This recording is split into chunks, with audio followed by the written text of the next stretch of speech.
A study by the University of Chicago found Detroit is breaking the law by overvaluing some of the city's least valuable homes. The study came to this conclusion after taking a look at Detroit's 2024 assessment roll. Jordan Burroughs has more on the latest efforts to resolve some of those claims. Jordan, good morning. Sandra and Chris, good morning. Michigan law lays out that cities are not allowed to assess homes at more than 50% of their market value.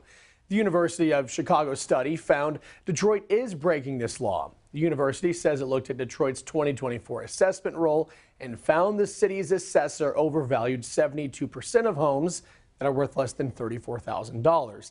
However, the city's deputy CFO and city assessor, Alvin Horn, says the study is false. Horn said the study is based on a global look at bias in assessments across the U.S. and not Michigan law.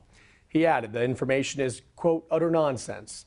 We were told the Michigan Tax Commission and the Wayne County Equalization Department have rejected the professor's claims in that study.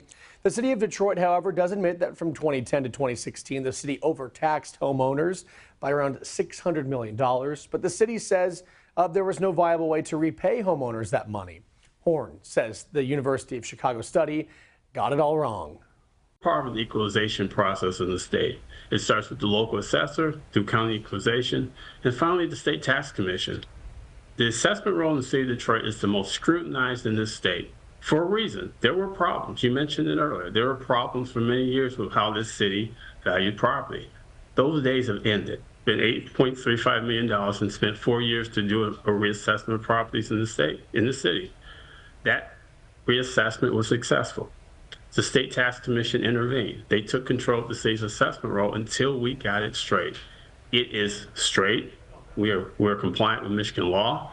Everything that needs to be done is being done. The Office of Detroit's city financial officer added it spent millions modernizing the process, and new assessments have been reviewed and approved by the state tax commission. The problems of a decade ago have been resolved. For any individual property owner who feels their proposed assessment may be incorrect, the office encourages them to file an appeal. In studio, Jordan Burroughs, CBS News, Detroit.